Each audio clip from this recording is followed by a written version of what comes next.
Welcome to special debate. ప్రధాని మోడీ స్పష్టంగా చెప్పారు, కలాంని పూజిస్తామన్నారు, కసబ్ని పాతరేస్తామన్నారు. తీవ్రవాద దాడి జరిగిన 2 రోజుల తర్వాత బీహార్లో జరిగిన బహిరంగ సభలో ఇండియా ఆక్రోశాన్ని వెలగెక్కారు.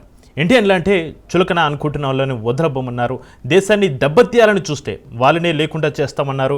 పరమత సహనమే ఆభరణంగా ఉన్న ఇండియా ఎప్పుడు కూడా ధర్మాన్ని రక్షించిందని, ధర్మం కోసం నిలబడిందన్న సిద్ధాంతాన్ని మోడీ మరోసారి వెలుగెత్తి చాటారు.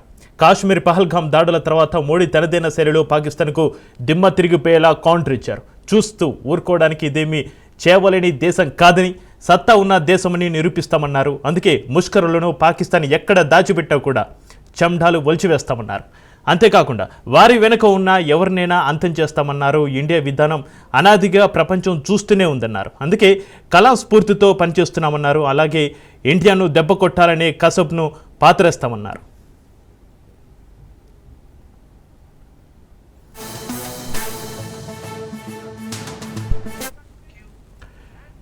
విధ్వంసం చేయాల్సిన సమయం ఆసనమైంది.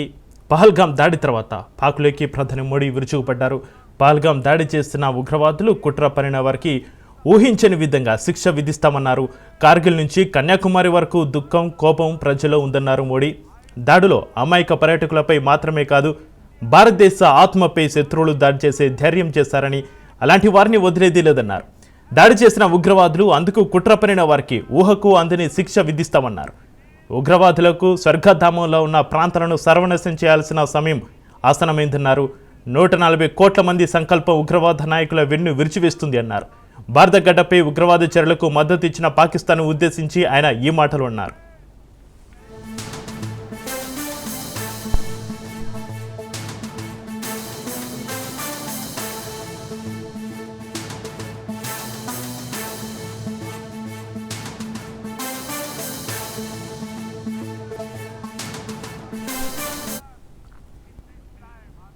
ఇక ప్రపంచవ్యాప్తంగా సందేశం పంపడానికి ప్రధానమంత్రి స్పష్టంగా ఇంగ్లీష్లో మాట్లాడారు.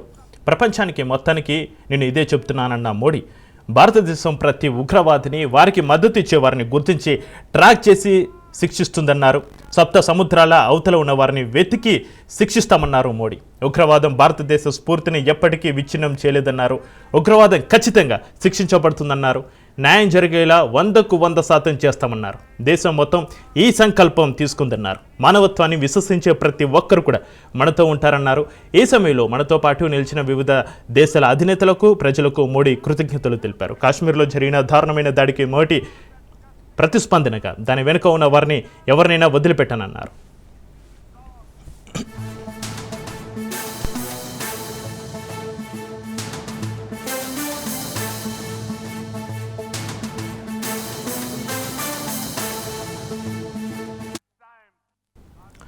ఇక పాకిస్తాన్ విషయంలో పంచసూత్రాలతో ఆ దేశాన్ని కట్టడి చేయాలన్న ఉద్దేశాన్ని కేంద్రం ప్రకటించింది. వాటిలో సింధు జలాల ఒప్పందం నిలిపివేత ప్రధానమైనది.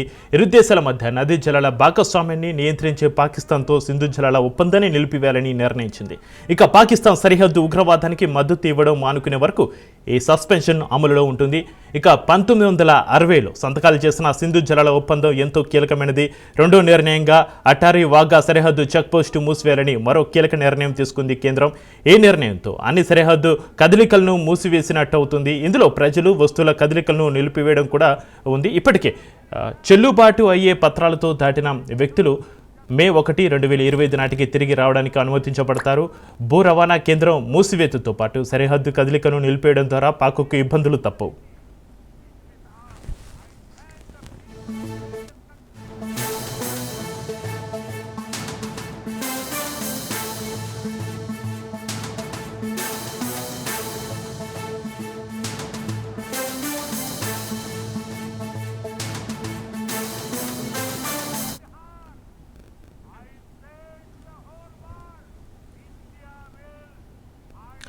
మూడో నిర్ణయంగా పాకిస్తాన్ వాసులకు సార్క్ వీసా మినహాయింపు పథకాన్ని కేంద్రం రద్దు చేసింది. దౌత్యపరంగా ఆ దేశాన్ని ఇరుకున పెట్టేలా ఈ నిర్ణయం తీసుకున్నట్టుగా భావించాలి. పాకిస్తాన్ జాతీయులకు సార్క్ వీసా మినహాయింపు పథకం కింద ప్రస్తుతం భారతదేశంలో ఉన్న పాకిస్తాన్ జాతీయులు 48 గంటల్లోగా దేశం విడిచి వెళ్ళాలి. 4 నిర్ణయంగా పాకిస్తాన్ సైనిక సలహాదారులను న్యూఢిల్లీలోని పాకిస్తాన్ హైకమిషన్ నుంచి వెళ్ళిపోవాలని కోరింది.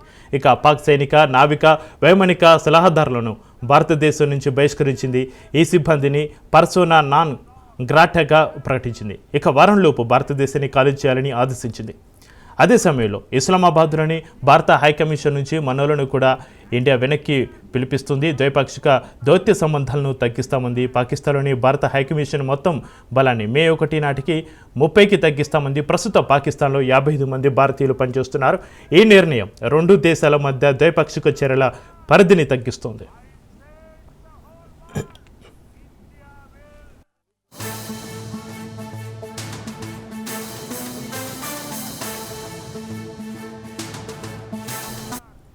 కరెక్ట్, దీనిపైన చర్చిద్దాం. మనకి అందుబాటులో ఉన్నారు మన కోటేశ్వరరావు గారు, రాజకీయ విశ్లేషకులు, అదేవిధంగా డాక్టర్ మహేంద్రబాబు గారు, Garhwal central university professor. Sir అందరికీ నమస్కారం అండి ఇద్దరికి. కోటేశ్వరరావు గారు, కాశ్మీర్ పెహల్గాం దాడుల తర్వాత మోడీ తనదైన శైలిలో పాకిస్తాన్కు దిమ్మ తిరిగిపోయేలా కౌంటర్ ఇచ్చారు. చూస్తూ ఊరుకోవడానికి ఇదేమీ చావలేని దేశం కాదని, సత్తా ఉన్న దేశమని నిరూపిస్తామన్నారు. అందుకే ముష్కరులను పాకిస్తాన్ ఎక్కడ దాచిపెట్టినా కూడా చెండాలు ఒల్చి వేస్తామని ఘాటు వ్యాఖ్యలు చేశారు. అంతేకాకుండా వారి వెనక ఎవరైనా ఉన్నా కూడా అంతం చేస్తామన్నారు. ఇండియా విధానం అనాదిగా ప్రపంచం చూస్తూనే ఉందన్నారు. అందుకే కలాం స్ఫూర్తితో పనిచేస్తున్నామన్నారు. అలాగే ఇండియాను దెబ్బ కొట్టాలనే కసబును పాత్రేస్తామన్నారు నరేంద్ర మోడీ. అయితే ఇప్పటికైనా పాకిస్తాన్ దారికి వచ్చే అవకాశాలు ఉన్నాయంటారా? దీని అంతటికీ బాధ్యత వహించి పాకిస్తాన్ ఉగ్రమూకలను మనకి అప్పచెప్పే అవకాశం ఉందంటారా పాకిస్తాన్? కోటేశ్వరరావు గారు, పహల్గాంలో జరిగినటువంటి దారుణానికి మాటలతో వర్ణించలేము అనేటువంటిది ముందు చెప్పాలి. అక్కడ మరణించినటువంటి వారికి సంతాపం, అదేవిధంగా వారి కుటుంబాలకు సానుభూతి తెలియజేయాలి. యావత్ దేశం కూడా ఇవాళ అదే చేస్తూ ఉన్నది. దేశంలో ఉన్నటువంటి పరిస్థితిని లేదా ప్రజల మనోభావాలను గమనంలో ఉంచుకొని ప్రధాని నరేంద్ర మోడీ గారు ఆ విధమైనటువంటి ప్రకటనలు చేశారనేటువంటిది మనకి స్పష్టంగా కనిపిస్తూ ఉంది. అయితే మీరన్నట్టుగా పాకిస్తాన్ మరి ఆ ఉగ్రవాదుల్ని మనకి అప్పగిస్తుందా లేదా ఉగ్రవాద కేంద్రాలను మూసివేస్తుందా అనేటువంటిది అది ఒక బ్రహ్మ పదార్థమైనటువంటి లక్ష్యం. ఎందుకంటే పాకిస్తాన్ ఇప్పటి వరకు ఎప్పుడు కూడా మా దేశంలో ఉగ్రవాదులు ఉన్నారని కానీ లేదా వారు భారత్కు వ్యతిరేకంగా పనిచేస్తున్నారని కానీ ఉగ్రవాద కేంద్రాలు ఉన్నాయని కానీ ఎప్పుడు అఫీషియల్ గా అంగీకరించినటువంటి పాపాన్ని పోలేదు. అందుకని ఇప్పుడు కూడా మాకేం సంబంధం లేదని ప్రకటించారు తప్ప వాళ్ళు ప్రత్యేకంగా మేము మా దగ్గర ఉన్నారు, మేము పంపిస్తామనేటువంటి మాట వాళ్ళ వైపు నుంచి రాలేదు. భవిష్యత్తులో కూడా వచ్చేటువంటి అవకాశం లేదనేది ఒక వాస్తవం. అందువల్ల పాకిస్తాన్ని ఎట్లా దారికి తీసుకురావాలి అనేటువంటిది దానికి దౌత్యపరమైనటువంటి పద్ధతులు పాటించాలనేది నా అభిప్రాయం. అయితే కొంతమంది కోరుతున్నట్టుగా యుద్ధం చేయాలి లేకపోతే మరొకటి చేయాలి అనేటువంటిది ఎక్కడా కూడా ఈ ఉగ్రవాదానికి సంబంధించినటువంటి పరిణామాలు జరిగినప్పుడు లేదా ఉగ్రవాదుల్ని మట్టుపెట్టడానికి కానీ ఉగ్రవాదాన్ని నిర్మూలించడానికి కానీ ఒక దేశం మీద మరొక దేశం యుద్ధం చేసినటువంటి దాఖలాలు ప్రపంచంలో మనకు లేవు. ఒకటి తాలిబాన్లు తాను సృష్టించినటువంటి తాలిబాన్లే ఏకమేకైన తర్వాత వాళ్ళని అణిచివేస్తామని చెప్పేసి అమెరికా సుదీర్ఘకాలం పాటు ఆ దేశానికి వచ్చి సైన్యాన్ని దించి అన్ని రకాలుగా అణిచివేతలకు పూనుకొని చివరకు చేసేదేమీ లేక ఆ తాలిబాన్లకే సలాం కొట్టి అరే బాబు మమ్మల్ని ప్రాణాలతో వెళ్ళనివ్వండి, మా ఆయుధాలు సామాగ్రి అంతా మీకే వదిలేస్తామని చెప్పేసి పారిపోయినటువంటి దృశ్యం మన కళ్ళ ముందు చూసాం. అందువలన ఉగ్రవాదం అనేటువంటిది రెండోది ఎప్పటికప్పుడు పుట్టుకొస్తూ ఉంటుంది. ఉగ్రవాదం అనేటువంటిది దానికి అనుకూలమైనటువంటి పరిస్థితులు ఏ దేశంలో ఏ ప్రాంతంలో ఉన్నా కానీ అలాంటిది వస్తుంది కనుక దాన్ని ఒక సమగ్రమైనటువంటి దృష్టితోటి ఎదుర్కోవాలే తప్ప ఒక దాడి చేస్తేనో లేదా మరొకటి చేస్తేనో అది అదుపులోకి వచ్చేటువంటిది కాదు. మనం చూసాం 2019లో పుల్వామా దాడి సందర్భంగా మన ప్రభుత్వము మన సైనిక దళాలు సర్జికల్ స్ట్రైక్స్ చేశాయి. ఏమైంది తర్వాత? ఆ తర్వాత కూడా పాకిస్తాన్ వైపు నుంచి ఉగ్రవాదులు భారత్లో చొరబడుతూనే ఉన్నారు, కొన్ని దుర్మార్గాలు చేస్తూనే ఉన్నారు. తాజా దుర్మార్గం అనేటువంటిది మన అందరికీ తెలిసిందే. అందువలన దానివల్ల ఏమి సాధించారు ఏమిటి అని ఆ రోజు ప్రతిపక్షాలు అడిగితే దాన్ని ఒక దేశద్రోహంగా ప్రధానమంత్రి కానీ లేదా అధికారంలో ఉన్నటువంటి బీజేపీ పెద్దలు కానీ ప్రశ్నించారు. అసలు అడగటమే. కానీ ఏమైంది తర్వాత? ఆ రోజు కూడా ఇప్పుడు ఎట్లాగైతే సింధు జలాలను మేము నిలిపివేస్తామని చెప్పేసి ఇప్పుడు తాత్కాలికంగా అయినా నిలిపివేస్తామని చెప్తున్నారు. 2019లో కూడా ఇదే ప్రకటన చేసింది కేంద్ర ప్రభుత్వం. ఆ పుల్వామా దాడి కోటేశ్వర గారు అయితే బీజేపీ నాయకులు వాళ్ళు చెప్తున్నది ఏంటంటే ప్రభుత్వం వాళ్ళు 100 times వాళ్ళు ప్రయత్నాలు చేసేటట్లయితే ఈ ఉగ్రదాడికి వాళ్ళకు కుట్ర పనినప్పుడు మేము 99 ఛేదించుకుంటూ వచ్చినాం. 99 కూడా మేము ఉగ్రవాదుల పైన మేము అటాక్ చేసినాం, వాళ్ళ స్థావరాలను మట్టి పెట్టినాం, ఏదో ఒక్కటి మాత్రం ఇలా అవుతుంది అని వాళ్ళు చెప్తున్న పరిస్థితి. వాళ్ళు ఏమన్నా చెప్పొచ్చండి. ఉగ్రవాదం అనేటువంటిది అమాయకుల్ని బలి తీసుకుంది. ఉగ్రవాదం అనేటువంటిది ఇప్పటికీ ఒక కాశ్మీరే కాదు, దేశంలోని వివిధ ప్రాంతాల్లో వివిధ రూపాల్లో ఉగ్రవాదం అనేటువంటిది ఉన్నది. రెండోది, అసలు ఈ పహల్గామ్ దాడిని ఫిబ్రవరిలోనే వాళ్ళు ప్రకటించారు, మేము ఏప్రిల్లో దాడి చేస్తామని. మరి మన భద్రతా దళ నిఘా సిబ్బంది ఏమైంది? మన వాళ్ళు ఏం నెట్వర్క్ ఉన్నది, ఏం చేశారు? లేదు. అటువంటి పరిస్థితిని మనం కనుగొనలేనటువంటి స్థితిలో ఉంటే ఈ పహల్గామ్ కావచ్చు లేదా కాశ్మీర్ వెళ్ళేటువంటి పర్యాటకులకి హెచ్చరికలు ఏమైనా జారీ చేసిందా? మిమ్మల్ని ఎవరైనా అనుమానితులు కానీ లేకపోతే ఇంకోళ్ళు కానీ వస్తే మీరు వెంటనే ఇన్ఫార్మ్ చేయండి. అసలు అక్కడ కనీసం భద్రతా సిబ్బందే లేరు పహల్గామ్ ఆ ప్రాంతంలో. వాళ్ళంతా తాపీగా ఎవరెవరు ఏంటని గుర్తించి మరీ చంపేసిపోతున్నారు అని అంటే మరి ఏమని ఎట్లా అర్థం చేసుకోవాలి? ఈ దేశం భద్రమైన చేతుల్లో ఉందని చెప్పేసి కదా చెప్పింది. ఎట్లా అనుకోవాలి? కనీస హెచ్చరికలు కూడా లేవు కదా. అందుకని చాలా నిఘా వైఫల్యం అనేటువంటిది, నిర్లక్ష్యం అనేటువంటిది అడగవుతుంది. ఇంతవరకు పుల్వామా దాడికి ఎట్లా జరిగింది, ఎక్కడ నిఘా వైఫల్యం అయింది, ఎవరు బాధ్యులు అనేటువంటిది ఈ జాతికి ఏమన్నా చెప్పారండి కేంద్రంలో ఉన్నటువంటి పాలకులు? ఇంతవరకు చెప్పలేదు. పుల్వామా దాడి ఎట్లా జరిగింది, ఎక్కడ ఫెయిల్ అయింది, ఎందుకు ఫెయిల్ అయింది అనే మాట ఇంతగా ఎవరికి చెప్పలేదు. అందుకని ఇప్పుడు జరిగిన తర్వాత కబుర్లు ఏమైనా చెప్పొచ్చు, మేము 99 ఎదుర్కొన్నాము, 99 ఎదుర్కొన్నారా లేకపోతే 100 ఎదుర్కొన్నారా ఏంటి అనేటువంటిది చరిత్ర ఉన్నది. చరిత్ర చూస్తే అందరికీ తెలుస్తూ ఉంటుంది. అందుకని బీజేపీ నాయకులు చెప్పినటువంటి మాటని యాస్టేజ్గా మనం తీసుకోవాల్సినటువంటి అవసరం లేదు. ఇవాళ ఉన్న పరిస్థితిని ఎట్లా ఎదుర్కొంటారు అనేది ఇవాళ ఉన్నటువంటి ప్రశ్న. మహేంద్ర గారు వినిపిస్తుందండి? మహేంద్ర గారు, అయితే ఈ దాడి నిన్న జరిగినటువంటి దాడి అయితే ఉందో బైసరన్ అనేది కూడా పాకిస్తాన్ బార్డర్కి 300-400 కిలోమీటర్ల దూరంలో ఉన్న పరిస్థితి. కానీ అక్కడికి వాళ్ళు ఎలా ప్రవేశించినట్టు, అక్కడ వాళ్ళు ఓన్లీ నడక మార్గాన్ని ఎంచుకొని ఇది అప్పటికప్పుడు చేసింది కాడ ఎప్పటి నుంచో రెక్కి నిర్వహించి, అది కూడా ఒక మిలిటరీ ఆఫీసర్స్ యూనిఫామ్లో వాళ్ళు వచ్చి దాడి చేయడం ఏ విధంగా చూడాలి? ఎలా వచ్చినట్టు వాళ్ళ ఎంత దూరం అసలు బార్డర్ దాటి, పాకిస్తాన్ బార్డర్ దాటి? మహేంద్ర గారు, మరి ఇప్పుడు వరకు అండి వాళ్ళు ఎప్పుడు బార్డర్ దాటారనేది మనకు తెలియదు. పాకిస్తాన్ నుండి వచ్చి చేశారా లేకపోతే చాలా రోజుల క్రితమే కొన్ని నెలల సరైన టైం కోసం వెయిట్ చేసి చేశారా అనేది ఎంక్వైరీలో తెలుస్తుందండి. బట్ దాడి ఏదైతే ఉందో అది అమానవీయమైనటువంటి దాడి, ఖండించాల్సినటువంటి దాడి.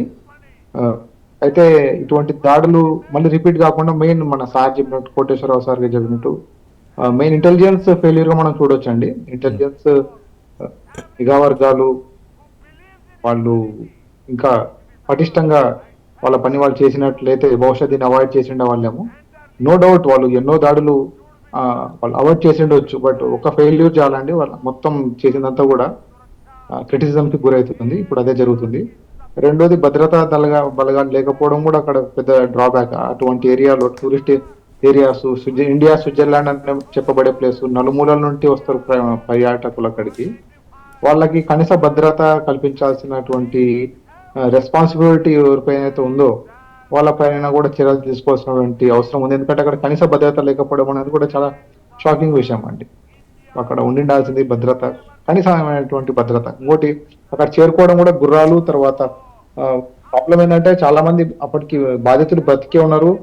అక్కడికి చేరుకోవడం ఘటన జరిగిన 2.5 గంటల తర్వాతనే కింద వాళ్ళకి తెలిసింది, తర్వాత రావడం లేట్ అయిపోయి వాళ్ళు చాలా మంది చనిపోయినారు, ట్రీట్మెంట్ అందక అనేది ఇంకా చాలా దారుణమైన విషయం అండి అక్కడ. సో ఇది ఒక మనకు గుణపాఠంగా ఉండాలి ఫ్యూచర్ లో. వీటి నుండి మనం లెసన్స్ నేర్చుకోవాలి రిపీట్ కాకుండా. అట్ ద సేమ్ టైం దీనికి ఎవరైతే బాధ్యులుగా ఉన్నారో ఉగ్రవాదుల్ని వేటాడతాం అని చెప్పేసి ప్రధానమంత్రి గారు అనౌన్స్ చేసినారు, అది తప్పకుండా జరుగుతుంది.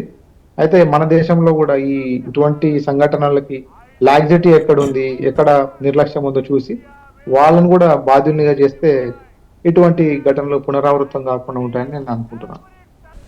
అయితే మహేంద్ర గారు, మునుపెన్నడూ లేని విధంగా కాశ్మీర్లో ఇప్పుడు చాలా చాలా ప్రశాంత వాతావరణం ఉంది. అక్కడ కాశ్మీర్లో ప్రజలు కూడా చాలా హ్యాపీగా ఉంటున్న పరిస్థితి. పర్యాటకులు కూడా అక్కడికి రద్దీ పెరిగింది, పర్యాటకులు వెళ్తున్నారు. అక్కడ ఆర్థికంగా కూడా కాశ్మీర్ అనేటువంటిది మునుపే లేని విధంగా ఇప్పుడైతే పుంజుకుంటున్న పరిస్థితిలో ఈ దాడిని ఏ విధంగా చూడాలి? మునుముందు కాశ్మీర్పై ఈ దాడి ఏ విధంగా ప్రభావం చూపించే అవకాశం ఉంది? ఒకటండి, ఆర్టికల్ 370 అక్కడ ఎత్తేసిన తర్వాత గవర్నమెంట్ ఆఫ్ ఇండియా చాలా డెవలప్మెంట్ కార్యక్రమాలు చేయడం జరిగింది, ఇన్ఫ్రాస్ట్రక్చర్ ని బిల్డ్ చేయడం జరిగింది, రోడ్ కనెక్టివిటీని ఇంప్రూవ్ చేయడం జరిగింది. దానివల్ల పర్యాటక రంగం అనేది చాలా మంచి అభివృద్ధిని మనం రికార్డ్ చేయడం మనం గమనించవచ్చు. ఈవెన్ దేశం మనం చనిపోయిన బాధితుల్లో కూడా దేశం నలుమూలల నుండి వచ్చినారు. అక్కడ కర్ణాటక కానీ, ఆంధ్ర కానీ, మహారాష్ట్రియన్స్ కానీ, నార్త్ ఇండియన్స్ ఉన్నారు.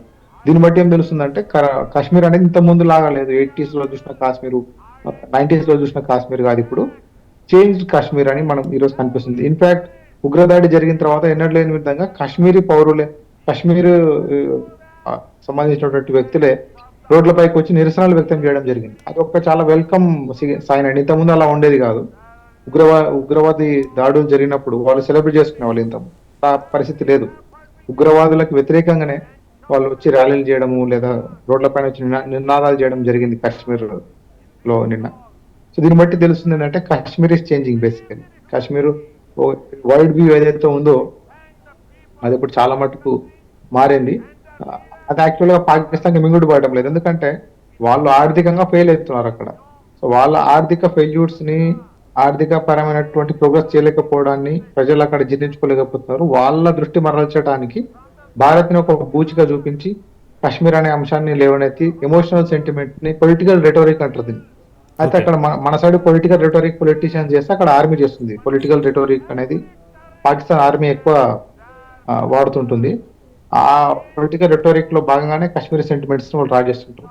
సో ఈ బ్యాక్గ్రౌండ్ లో ఈ దాడిని చూడడము, కాశ్మీరీ యువత, కాశ్మీర్ లో ఉన్నటువంటి పొలిటీషియన్స్ వీళ్ళందరూ కూడా ఇప్పుడు వాళ్ళకి యాక్సెసిబిలిటీ లేకపోవడం వల్ల ఆ ఫ్రస్ట్రేషన్ తో చేసినటువంటి దాడి ఇది. రెండోది, కాశ్మీర్ డెవలప్మెంట్ ఒకసారి అయిందంటే కనుక యువత తీవ్రవాదం వైపు అట్రాక్ట్ కాకపోవడం, వాళ్ళకి రిసోర్సెస్ లేకపోవడం జరుగుతుంది. కాబట్టి ఎట్లయినా సరే మళ్ళీ కాశ్మీర్ ని ఇంత ముందు లాగా చేసేయాలి, 370కి ముందు ఏ విధంగా ఉందో ఆ విధంగా అని చెప్పేసి. అది సాధ్యం కాదు, 1-2 ఇన్సిడెంట్స్ తో అయితే అది ఇంపాసిబుల్ అట్లా చేయడం. సో వాళ్ళ ప్రయత్నం ఇది మనం చూడవచ్చు. ఇక పాకిస్తాన్ విషయంలో పంచసూత్రాలతో ఆ దేశాన్ని కట్టడి చేయాలనే ఉద్దేశాన్ని అయితే కేంద్రం ప్రకటించింది. ఒక్కొక్కటిగా మనం డిస్కషన్ చేద్దాం. వాటిలో సింధు జలాల ఒప్పందం నిలిపివేత ఒకటి ప్రధానమైంది. ఇరు దేశాల మధ్య నదీ జలాల భాగస్వామ్యాన్ని నియంత్రించే పాకిస్తాన్తో సింధు జలాల ఒప్పందాన్ని నిలిపివేయాలని నిర్ణయించింది. పాకిస్తాన్ సరిహద్దు ఉగ్రవాదానికి మద్దతు ఇవ్వడం మానుకునే వరకు ఈ సస్పెన్షన్ అమల్లో ఉంటుంది. 1960లో సంతకాలు చేస్తున్న సింధు జలాల ఒప్పందం ఎంతో కీలకమైంది. దాన్ని బ్రేక్ చేద్దాం అంటున్నారు. ఇది పాకిస్తాన్ పైన ఎంత ప్రభావం పడే అవకాశం ఉందంటారు కోటేశ్వరరావు గారు? ఈ 5 నిర్ణయాలు ఒక్కొక్కటిగా మనం డిస్కషన్ చేసుకుంటూ వెళ్దాం. సింధుతో సహా మొత్తం 6 నదులు ఉన్నాయి 2 దేశాల మధ్య. అందులో 3 నదులు పాకిస్తాన్ వైపు లేదా 3 నదులు భారత్ వైపు అనేటువంటిది గతంలో 1960 ప్రాంతంలో ఫైనల్ గా కుదిరినటువంటి ఒప్పందం ప్రకారం ఆ జలాలు ఆ పరివాహక ప్రాంత జలాల్లో 20% వాటా మాత్రమే భారత్ కి ఉంటుంది. ఎందుకు అంటే ఎక్కువ భాగం పాకిస్తాన్ లోనే ఆ నదులు ప్రవహిస్తున్నాయి. సింధు నది అనేటువంటిది టిబెట్ లో పుట్టి తర్వాత కాశ్మీర్ మీదుగా పాకిస్తాన్ లో ప్రవేశించి అది అక్కడి నుంచి అరేబియా సముద్రానికి కలుస్తుంది. ఆ అరేబియా సముద్రానికి కలిసే మధ్యలో జీలం, చీనాబు, రావి, బియాస్, సట్లెజ్ ఈ నదులన్నీ కూడా దానిలో విలీనమవుతాయి. అది ప్రపంచ బ్యాంకు లేదా ఐక్యరాజ్య సమితి వాళ్ళ ఆధ్వర్యంలో కుదిరినటువంటి ఒప్పందం. ఆ ఒప్పందాన్ని రద్దు చేస్తాము అని అటు పాకిస్తాన్ చెప్పినా లేదా మన దేశం చెప్పినా గానీ దాని మీద అంతర్జాతీయ పరమైనటువంటి కొన్ని సమస్యలు తలెత్తేటువంటి అవకాశాలు ఉంటాయి. అది ఏకపక్షంగా రద్దు చేయడానికి వీలైనటువంటి ఒప్పందం అనేటువంటిది అందరూ చెప్తున్నారు. అందువలన ఇది ఏమవుతుంది ఏమిటి అనేటువంటిది చూసేట్లయితే ఇట్లాంటి హెచ్చరికలు లేదా బెదిరింపులు పేరు ఏదైనా పెట్టినామండి గతంలో కూడా చేశారు. పుల్వామా సందర్భంలో కూడా ఈ సింధు జలాలను ఆపేస్తామని చెప్పేసి ఇదే నరేంద్ర మోడీ సర్కారు ఆ రోజు కూడా ఇంతకంటే గట్టిగానే ప్రకటించింది. కానీ తర్వాత దాని గురించి ఏం చేశారు ఏమిటంటే సమాధానం మనకు ఎక్కడ దొరకదు, ఎవరు మాట్లాడరు దాని గురించి. అందువలన కొన్ని అంతర్జాతీయ ఒప్పందాలకి కట్టుబడి ఉండాల్సి వస్తుంది. ఒకవేళ వాటిని ఉల్లంఘించేట్లయితే భారతదేశం దాని మీద వచ్చేటువంటి పర్యవసానాలని ఎదుర్కోవడానికి కూడా సిద్ధంగా ఉండాలనేది మనం గమనించాలి.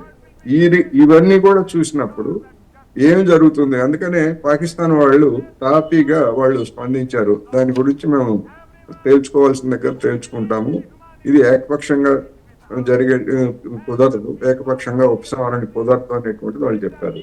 అయితే పాకిస్తాన్ లో ఈ సింధు పరివాహక ప్రాంతం లేదా ఇతర నదులతోటి గణనీయమైనటువంటి ప్రాంతంలో దాదాపు 30-35 లక్షల ఎకరాల మేరకు అక్కడ సాగవుతుంది. అదేమి పాకిస్తాన్ ఎకానమీతో పోలిస్తే అదేమి చిన్నదేమి కాదు. అందువలన అయితే ఒకటి మాత్రం స్పష్టం, మొత్తంగా నీటిని మొత్తాన్ని భారతదేశం దిగువకి పోనివ్వకుండా కట్టడి చేయటం అనేటువంటిది ఫిజికల్ గా సాధ్యమయ్యేటువంటిది కాదు. వరదలు వచ్చినప్పుడు మనం చూస్తున్నాం, కృష్ణా నది మీద ఆల్మట్టి లేదా పై ఎగువన ఉన్నటువంటి మహారాష్ట్రలో ఒకవేళ వాళ్ళకు వచ్చినటువంటి వర్షాన్ని వాళ్ళ ప్రాజెక్టులు నిండిన తర్వాత అనివార్యంగా కిందికి వదలాలి తప్ప మేము నిలుపుకుంటామంటే ఆ ఆనకట్టలు బద్దలైపోతాయి. అదే పరిస్థితి భారతదేశానికి కూడా సింధు పరివాహక ప్రాంతాల్లో ఉన్నటువంటి నదుల మీద ఇప్పుడున్నటువంటి ఆనకట్టలు నిండిపోయిన తర్వాత అనివార్యంగా కిందికి వదలటం తప్ప మరొక వాస్తవం కూడా ఉండదు. అందుకని ఏం చేస్తారు ఏమిటి ఎట్లా చేస్తారు అనేటువంటిది మనం చూడాల్సింది అనేది నాకు. అయితే కోటేశ్వరరావు గారు, మీరు చెప్పినట్టు 1960లో సంతకాలు చేసిన సింధు జలాల ఒప్పందంలో నేపథ్యంలో జీలం చినాబ్లపై పాకిస్తాన్ హక్కులు అయితే దక్కినాయి. ఇప్పుడు సడన్గా జీలం చినాబ్ నదుల నుంచి అక్కడ ఆ ఒప్పందం రద్దు అయితే ఆ నదుల నుంచి వాళ్ళకు వచ్చే నీరు లేకపోయినైతే అక్కడ పరిస్థితి ఏ విధంగా ఉండే అవకాశం ఉందంటారు? జీలం చిన్నపు కోల్పోయినట్టే కదా పాకిస్తాన్ పరిస్థితి. అంటే అది ఆ పరివాహక ప్రాంతంలో ఎగువ నుంచి వచ్చేటువంటి నీటిని ఒకవేళ భారత్ ఆపగలిగినప్పటికీ దిగువ ప్రాంతంలో కూడా నీరు వస్తుంది కదా. ఇప్పుడు ఆల్మట్టి పైన లేదా మహారాష్ట్రలో కృష్ణా నదికి వరదలు వస్తాయి.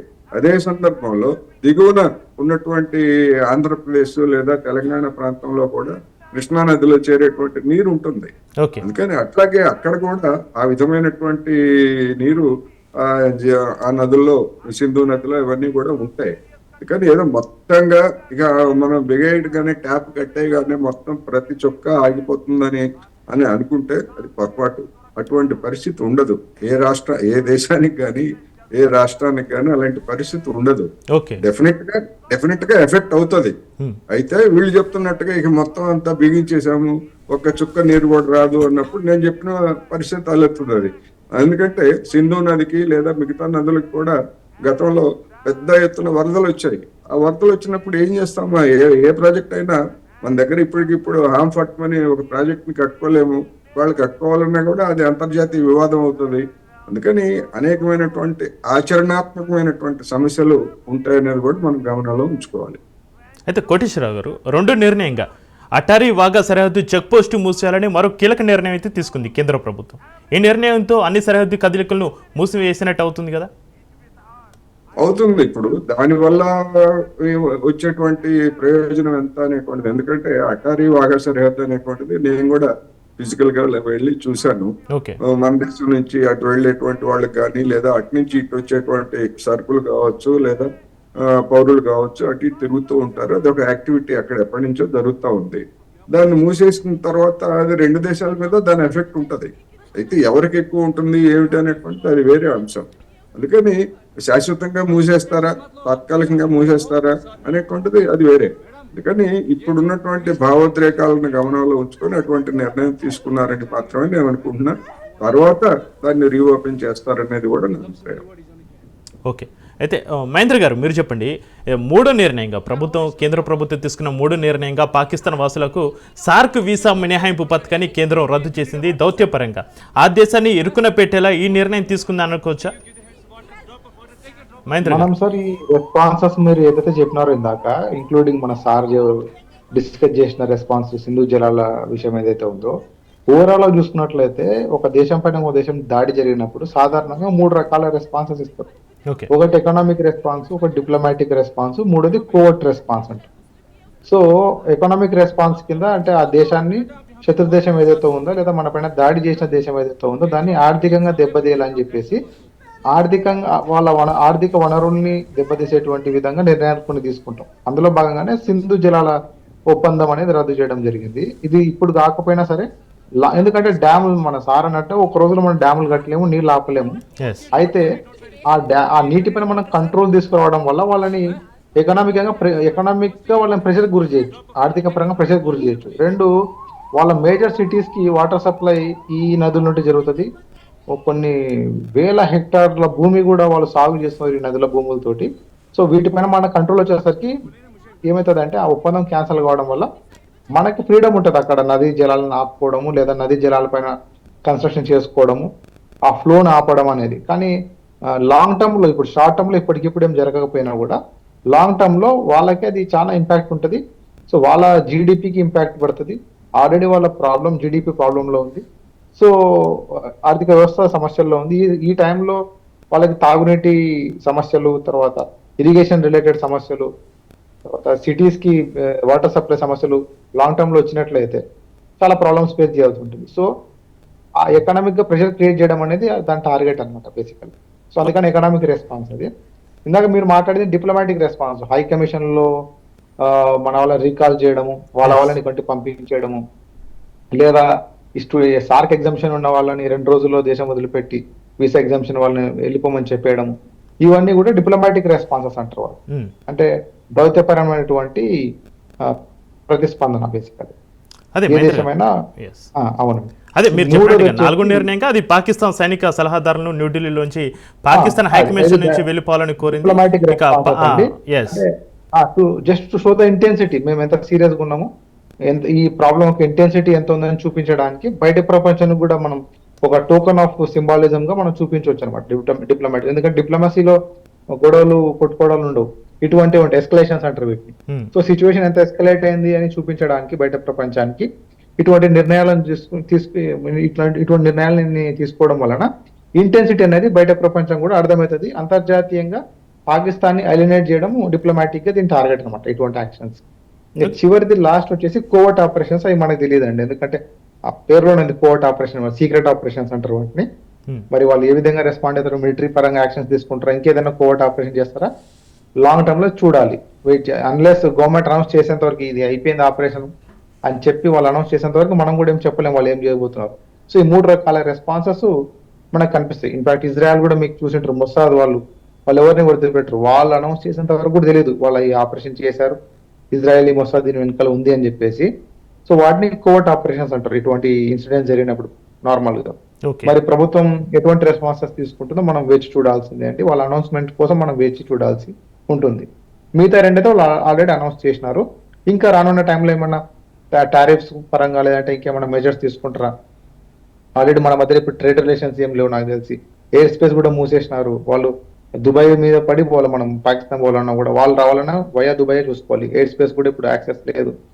పాకిస్తాన్ సిటిజన్స్ కూడా ఇప్పుడు రావడానికి వీలేదని చెప్పేసినారు, ఇండివిజువల్ సిటిజన్షిప్ ఉన్న వాళ్ళు.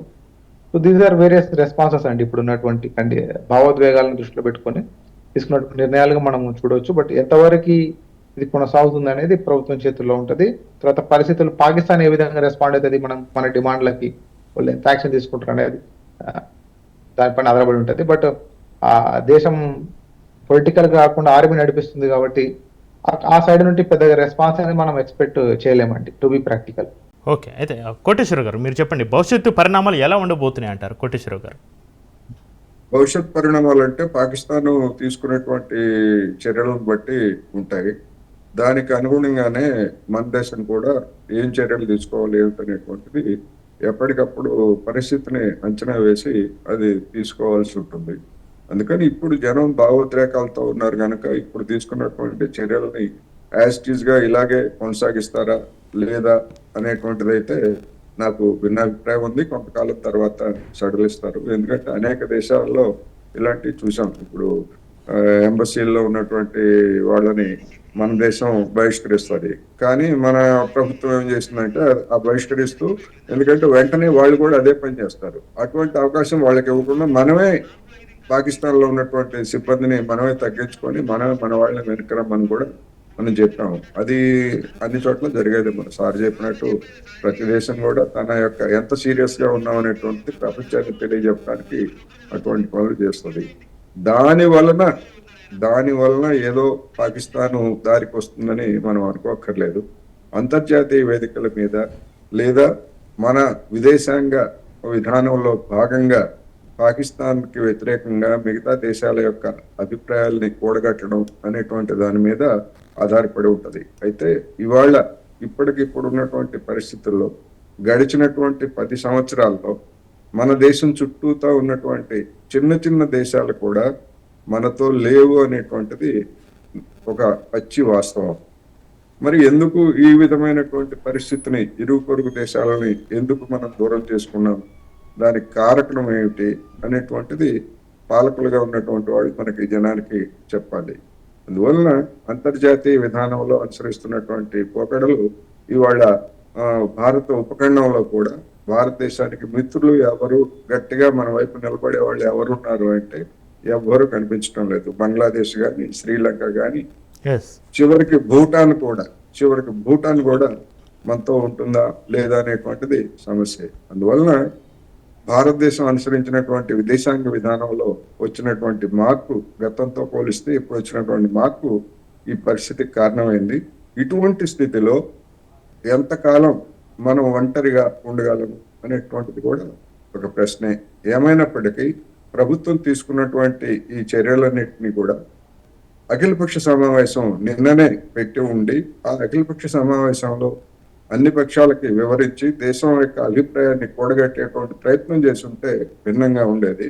అలా కాకుండా ఆల్రెడీ కొన్ని ముఖ్యమైనటువంటి చర్యలు తీసుకున్న తర్వాత ఇవాళ సాయంత్రం ఏదో అఖిలపక్ష సమావేశం ఏర్పాటు చేస్తామని చెప్పేసి చెప్తున్నారు. అది ఏదో మొక్కుబడిగా నిర్వహిస్తున్నట్టుగా ఉంది తప్ప అది సీరియస్ గా లేదు అనేటువంటిది మాత్రం నేను చెప్పదలుచుకున్నాను. అయితే కోటేశ్వర గారు, ద్వైపాక్ష దౌత్య సంబంధాలను అయితే తగ్గిస్తామంటుంది కేంద్ర ప్రభుత్వం. కానీ పాకిస్తాన్ నుంచి ఎలాంటి చలనం లేకపోగా మీరు ఒకటి చేస్తే మీరు రెండు చేస్తామనే ఒక ద్వంద్వ వైఖరి అయితే కనిపిస్తుంది. పాకిస్తాన్ నుంచి ఎలాంటి వాళ్ళ పశ్చాత్తాపం అయితే కనిపించడం లేదు పాకిస్తాన్ నుంచి. ఏ విధంగా చూడాలి? ఇప్పుడు దానికి అమెరికా ఇస్తున్నటువంటి దమ్ము నిజం చెప్పాలంటే, ఇప్పుడు మన నిన్న ఈ రోజు జరిగినటువంటి పరిణామాల తర్వాత మన సరిహద్దులకి విమానాలను తరలించింది అని చెప్తున్నాము. ఆ విమానాలు ఎవరు ఇచ్చారంటే అమెరికా ఇచ్చినటువంటి F-16 అనేటువంటి ఆధునికమైనటువంటి విమానాలు. ఇప్పటికీ పాకిస్తాన్ కి అమెరికా నుంచి సపోర్టు కల్పిస్తుంది. అదేవిధంగా చైనా నుంచి కూడా వాళ్ళకి సపోర్ట్ కనిపిస్తుంది. ఇప్పుడు పాకిస్తాన్ అంతర్జాతీయ రాజకీయాల్లో మన దేశం అనుసరించేటువంటి వైఖరిని బట్టి పాకిస్తాన్ వైఖరిలో మార్పులు వస్తాయి, చైనా వైఖరిలో మార్పులు వస్తాయి, ఆఫ్ఘనిస్తాన్ వైఖరిలో మార్పులు వస్తాయి, అన్ని దేశాల వైఖరిలో మార్పులు వస్తాయి. అందుకని మనం అనుసరించేటువంటి వైఖరి ఏమిటి అనేది, అది ఏ పర్యవసానాలకు దారితీస్తుంది అనేటువంటిది విధాన నిర్ణేతలుగా ఉన్నటువంటి వాళ్ళు చూడాలి. మనం ఆఫ్ఘనిస్తాన్ లో తాలిబాన్లని మనం గట్టిగా వ్యతిరేకించాము. అమెరికా అక్కడ శాశ్వతంగా ఉంటుందని, తాలిబాన్లను వాళ్ళు పూర్తిగా నాశనం చేసేస్తారని మనం అమెరికా మీద నమ్మకాలు పెట్టుకున్నాం. కానీ ఏమైంది, ఆ అమెరికా మొత్తం ప్రపంచాన్ని అంతటిని కూడా ఆశ్చర్యపరుస్తూ ఆ తాలిబాన్లకి సలాం కొట్టి వెళ్ళిపోయింది. తర్వాత మన అజిత్ దోవల్ వీళ్ళందరూ ఏం చేశారు, వెళ్ళి ఆ తాలిబాన్లతోనే రహస్యంగా ఖతార్లోనూ అక్కడ ఇక్కడ రహస్య సమావేశాలు జరిపి వాళ్ళతో సర్దుబాటు చేసుకోవడానికి ప్రయత్నించారు. అందుకని ఇలాంటి అనుభవాలని గుణపాఠాలుగా తీసుకొని విధాన నిర్ణయాలు చేసేటప్పుడు ఎవరు ఎటువంటి ఇప్పుడు వెళ్తారు అనేటువంటిది చూడాలి.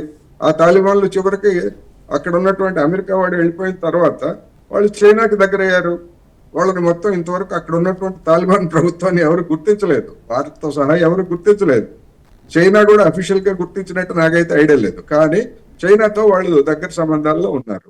అందువలన ప్రపంచం మొత్తం చైనాని ఒంటరిపాటు చేయడానికి అమెరికా వాడు కూడగట్టినటువంటి క్వాడ్ అనేటువంటి కూటమిలో భారతదేశము, జపాను, ఆస్ట్రేలియా ఇవన్నీ చేరిన తర్వాత మరి చైనా వాడు చేతులు ముడుచుకొని కూర్చుంటాడని ఎవరన్నా అనుకుంటే అది అమాయకత్వం అవుతుంది. ఎందుకంటే పరస్పర నమ్మకం లేనప్పుడు మన దేశానికి చైనా మీద పరస్పర నమ్మకం లేదు, చైనాకు మన మీద నమ్మకం లేదు.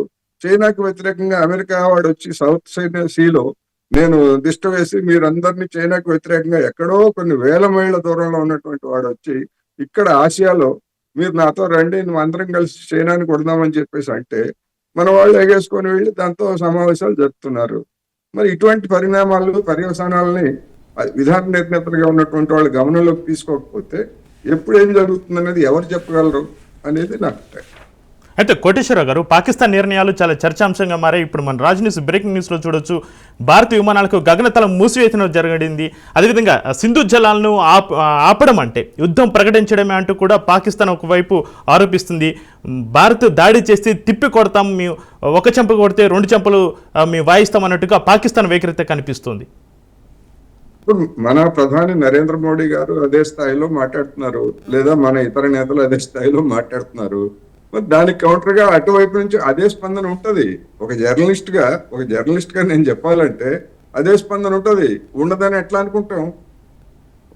ఏం జరుగుతుంది, మనం యుద్ధం చేస్తామా లేదా అనేటువంటిది ఒకటైతే, వాళ్ళు కూడా యుద్ధం చేస్తారా లేదా అనేటువంటిది కూడా అదే. ఎందుకంటే వాళ్ళ జనాన్ని మరి భారతదేశం ఈ విధంగా అది చేస్తాం ఇది చేస్తాం అని ప్రకటిస్తా ఉంటే మరి మీరేం చేస్తున్నారు అనేటువంటి అంశాన్ని పాకిస్తాన్ లో ఉన్నటువంటి జనం కూడా అడుగుతారు కదా.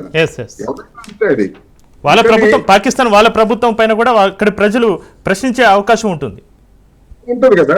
ఇప్పుడు మనం ఎట్లాగైతే నిఘా వైఫల్యం ఎందుకని చెప్పేసి మనం ఎట్లాగైతే నిలదీస్తున్నామో వాళ్ళు కూడా ఉంటది. ఎందుకని మనం ఇటువంటి వాళ్ళని మనం ఎందుకు ప్రోత్సహిస్తున్నాం అని కూడా వాళ్ళు అడగచ్చు. ఇప్పుడు కాశ్మీర్ లో జనం తిరుగుబాటు మొత్తం వీధుల్లోకి వచ్చి దాన్ని వ్యతిరేకిస్తున్నారు అంటే ఇటువంటి పరిస్థితి మీరు ఎందుకు ఇట్లాంటి వాళ్ళని ప్రోత్సహిస్తున్నారని వాళ్ళు కూడా అడగొచ్చు కదా.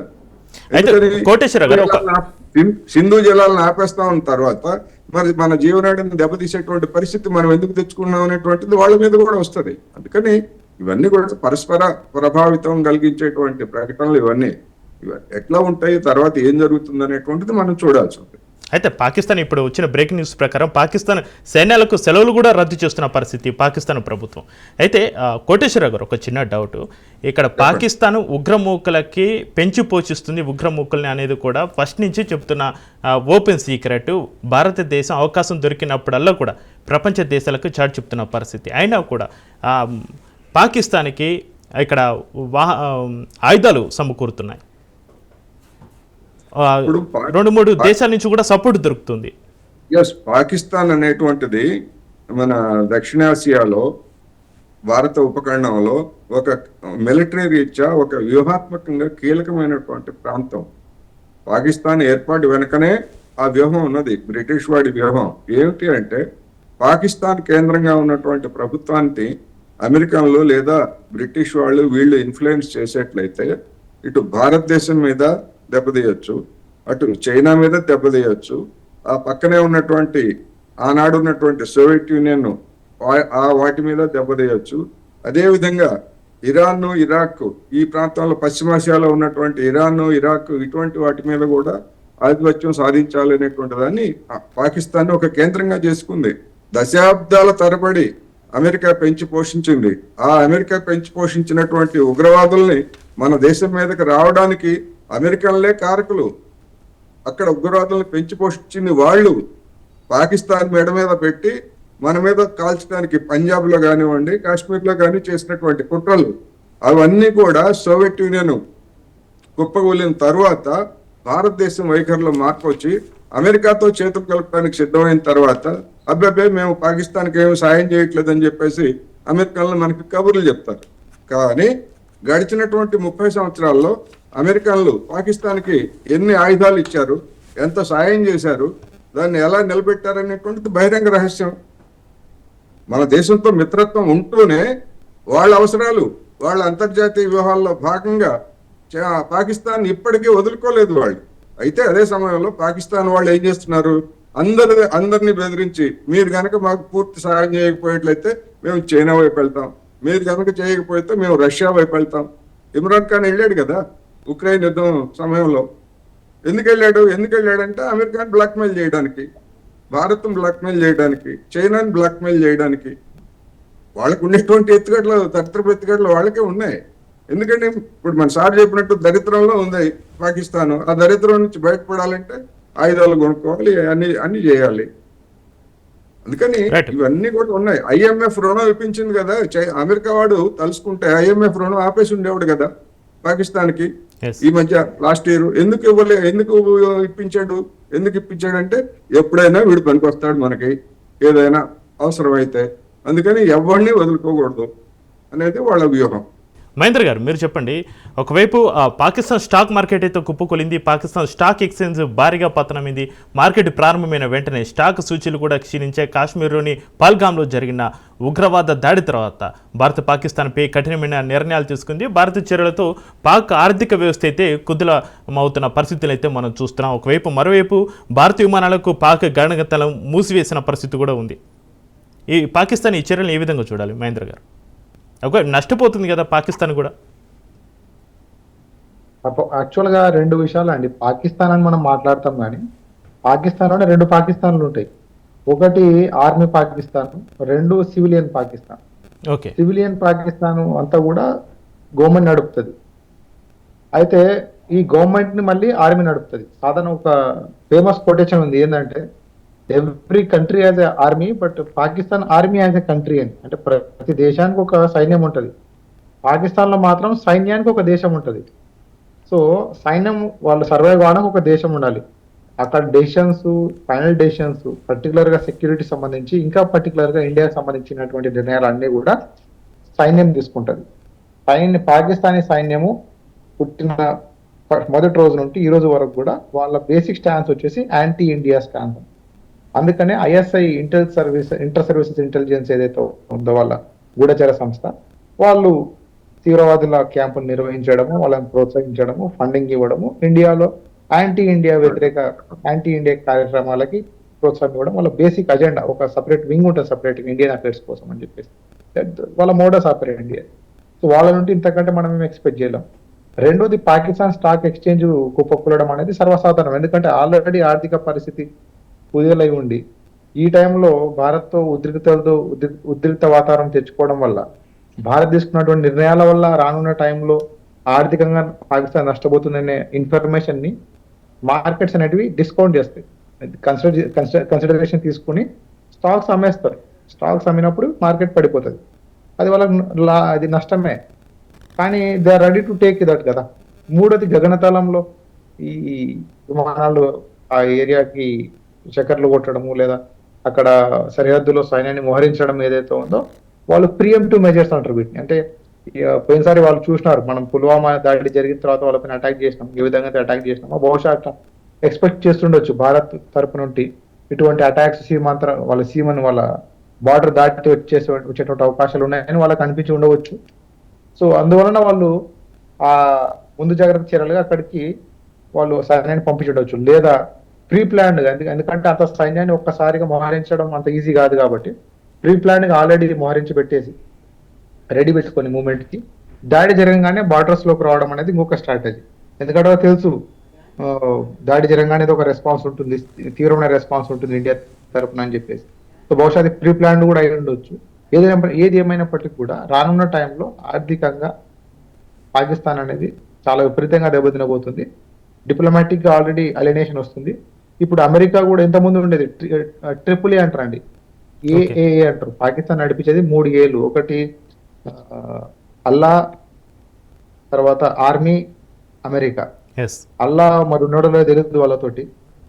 ఆర్మీ అయితే ఉంది. ఇప్పుడు అమెరికా కూడా మెల్లగా తన చేతిని వెనక్కి లాక్కోవడం జరుగుతుంది ట్రంప్ అడ్మినిస్ట్రేషన్ లో. ఎందుకంటే ఇంతకుముందు పాకిస్తాన్ అవసరం అమెరికాకు ఉండేది. ఎందుకు, వాళ్ళు ఆఫ్ఘనిస్తాన్ లో ఫంక్షన్ చేస్తున్న రోజులు ఆఫ్ఘనిస్తాన్ కి రవాణా చేయాలన్నా, ఏది మిలిటరీని కానీ, దళాలను కానీ, లేదంటే సామాన్లను కానీ ఆఫ్ఘనిస్తాన్ లో పోవాలంటే, ఆఫ్ఘనిస్తాన్ అనేది ల్యాండ్ లాక్డ్ కంట్రీ, చుట్టూ ల్యాండ్ ఉంటుంది, సముద్ర రూట్ ఏం లేదు ఆఫ్ఘనిస్తాన్ కి. So Pakistan is the only route which America కూడా ఎంటర్. మిగతా అంతా వాళ్ళ ఫ్రెండ్లీ నేషన్స్ కాదు చుట్టుపక్కల. సో పాకిస్తాన్ భూభాగాన్ని ఆఫ్ఘనిస్తాన్ కి వ్యతిరేకంగా వాళ్ళు పనిచేయాలంటే అమెరికన్స్ పాకిస్తాన్ భూభాగాన్ని వాడుకొని మాత్రమే వాళ్ళు సక్సెస్ కాగలుగుతారు, ముందు పోగలుగుతారు. సో పాకిస్తాన్ భూభాగాన్ని వాడుకునే రోజులు వాళ్ళు అమెరికా కొన్ని $1 బిలియన్ సంపదని వాళ్ళు ఇవ్వడం జరిగింది, ఆయుధాలను ఇవ్వడం జరిగింది. అయితే ఇప్పుడు ట్రంప్ టిపికల్ బిజినెస్ మ్యాన్ కాబట్టి ఆయనకి లాభం ఉంటే చేస్తాడు, నష్టం అనుకుంటే చేయడు. సో పాకిస్తాన్ అనేది ఇప్పుడు ఒక బ్యాగేజ్, అడిషనల్ బ్యాగేజ్ లాగా అయిపోయిన వాళ్ళు. కాబట్టి నాకు తెలిసి ఇప్పుడు అంత ఫండింగ్ ఇవ్వకపోవచ్చు, అంత అవుట్ రైట్ సపోర్ట్ ఇవ్వకపోవచ్చు. On the other hand India వాళ్ళకి చాలా విధాలుగా, అంటే వాళ్ళకి మన పైన ప్రేమేం లేదు. Typical Americans western culture, western political philosophy ఏంటంటే మీతో అవసరం ఉంటే they will do anything for you, మీతో అవసరం తిరిగిపోయిన తర్వాత దే డోంట్ రికగ్నైజ్, మిమ్మల్ని వాళ్ళు గుర్తుపట్టరు అసలు, మీరు ఎవరు అంటారు, హూ ఆర్ యూ అంటారు. That is their modus operandi. So ప్రస్తుతం India it's a shining country, growing country, economic growth potential చాలా ఎక్కువ ఉంది, టెక్నాలజీ పరంగా కూడా ముందు ఉంది. మిగతా అన్ని చైనా కాకుండా మిగతా ఏ ఏషియా కంట్రీతో పోల్చుకున్నా కూడా మనం స్ట్రాంగ్ ఉన్నాం. చైనాని కౌంటర్ చేయాలనుకుంటే ఇండియా అవసరం కంపల్సరీ ఉంటుంది. కాబట్టి వాళ్ళు ఇండియాకి అనుకూలంగా ఉన్నట్లు నటిస్తారు, ఉండాల్సి వస్తుంది కూడా, ఎందుకంటే వాళ్ళ దగ్గర ఒక ఆప్షన్ లేదు కాబట్టి. సో ఈ కండిషన్స్ లో పాకిస్తాన్ రానున్న టైంలో చాలా దుర్భరమైనటువంటి పరిస్థితిని ఎదుర్కొనే సిచ్యువేషన్ మనకు కనిపిస్తుంది. We just have to watch and see. అయితే మహేంద్ర గారు, మొన్న మన ఈ కాల్పులు చూసాను, ఇస్రాయిల్పై కాల్పులు చేయడం ఉగ్రవాదులు. అయితే ఉగ్రవాదులు ఇలా కాల్పి చంపేసి ఈ ప్రాంతం పైన మాకు సర్వ హక్కులు ఉంటాయని వాళ్ళు భయపెడితే అక్కడ ప్రభుత్వం ఇంత పెద్ద వ్యవస్థ వాళ్ళకి తలొంచుతుందని వాళ్ళు అనుకోవడం ఒక మూర్ఖత్వమే కదా. అలాంటి మూర్ఖుల్ని వదిలేయడం కూడా మూర్ఖత్వం అవుతుంది కదా. లేదండి, యాక్చువల్గా ఏమవుతుందంటే వీళ్ళంతా బ్రెయిన్ వాష్ చేయబడినటువంటి వ్యక్తులు.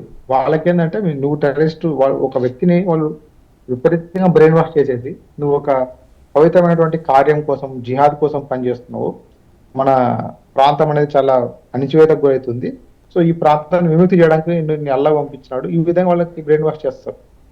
ఇంకా రకరకాల ప్రలోభాలు పెట్టేసి డబ్బు పరంగా కానీ, లేదంటే ఇంకో స్పిరిచువల్ కానీ, రిలీజియస్ గా కానీ, మోస్ట్లీ దే యూజ్ రిలీజన్ని వాడుకొని వాళ్ళు బ్రెయిన్ వాష్ చేస్తారు. సో వాళ్ళు చావడానికి ఆల్రెడీ తయారయ్యే వస్తారు.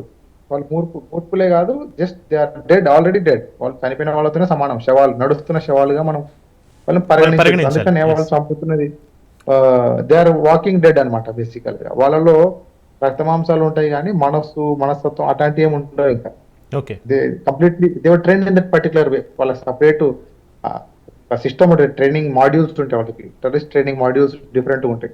ఫిజికల్ గా కూడా ఫిట్నెస్ ఇస్తారు, ఆర్మ్ ట్రైనింగ్స్ ఇస్తారు, మెంటల్ కూడా చాలా టఫ్ గా తయారు చేస్తారు. గొంతులు వేయడం దగ్గర నుండి మనిషిని తలలో గన్ను పెట్టి కాల్చాలంటే చాలా గుండె ధైర్యం కావాలండి దాన్ని.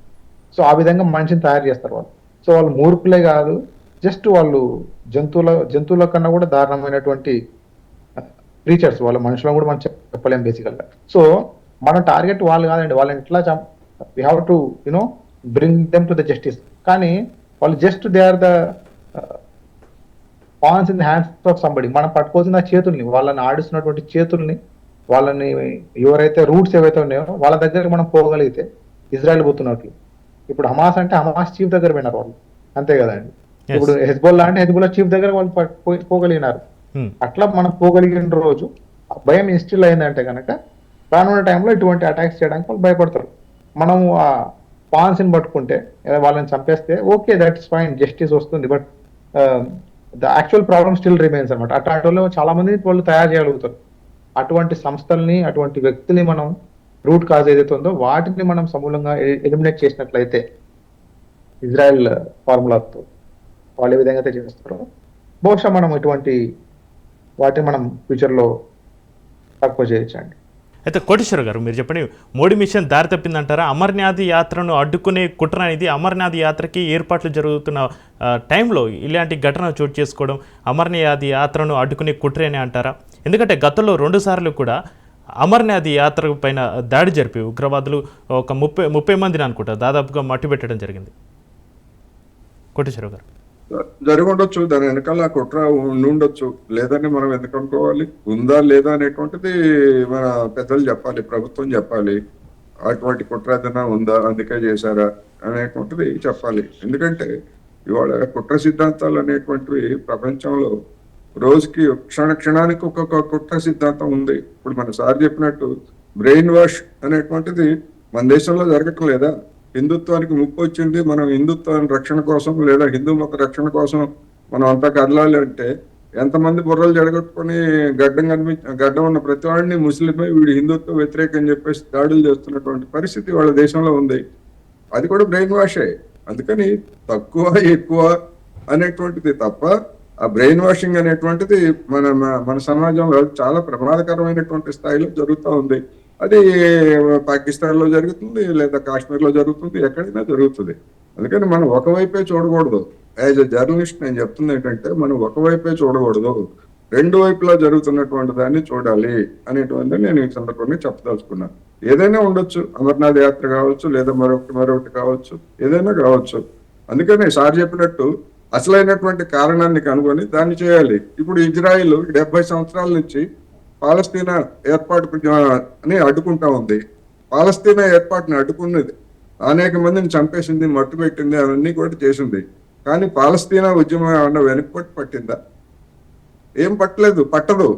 ఎంత మందినన్నా మొత్తం గాజాలో ఉన్నటువంటి జనం మొత్తాన్ని అది మట్టు పెట్టినా గానీ కొత్త వాళ్ళు పుట్టుకొచ్చేటువంటి వాళ్ళు పాలస్తీనా మా మాతృదేశం కోసం ఏమైనా చేస్తామనేటువంటి పద్ధతుల్లో వస్తారు వాళ్ళు. ఓకే, అది మరి ఇజ్రాయెల్ కి అదేమీ లేదు, అమెరికాకి అదేమీ లేదు, నిస్సిగ్గుగా బలపరుస్తూ ఉంది గాజాలో మారణకాండని. మన దేశం ఏమన్నా ఖండించిందా? మనం కూడా ఖండించలేదు. అందుకని ప్రపంచంలో ఇలాంటి గుణపాఠాలు ఎవరైనా తీసుకోవాలి. భారత్తో సహా చైనా కావచ్చు, అమెరికా కావచ్చు, ఇజ్రాయెల్ కావచ్చు, ఎవరైనా తీసుకోవాలి. ఒకటే, ఒక భూస్వామిని చంపినంత మాత్రాన భూస్వామి విధానం పోదు, మరొక భూస్వామి పుట్టుకొస్తాడు. ఒక పెట్టుబడిదారుని చంపినంత మాత్రాన పెట్టుబడిదారి విధానం పోదు. అదే విధంగా హమస్ లో ఒక నాయకుడినో, హిజ్బుల్లాలో ఒక నాయకుడిని చంపినంత మాత్రాన తర్వాత నాయకులు రాలేదా? లేదా ఇప్పుడు పాకిస్తాన్ లో ఉగ్రవాదులకి నాయకులు రాలేకపోయారా? అల్ ఖైదాకి నాయకులు రాలేదా? ఒసామా బిన్ లాడెన్ చంపేసిన తర్వాత నాయకులు ఏమన్నా కొట్టబడ్డారా? అందుకని అసలు సమస్యను పరిష్కరించాలనేది నేను చివరిగా చెప్పదలుచుకున్నాను. రైట్, థ్యాంక్ యూ కోటేశ్వరరావు గారు, థ్యాంక్ యూ మహేంద్ర గారు. ఇది వాటి స్పెషల్ డిబేట్. చూస్తూనే ఉండండి రాజ్ న్యూస్.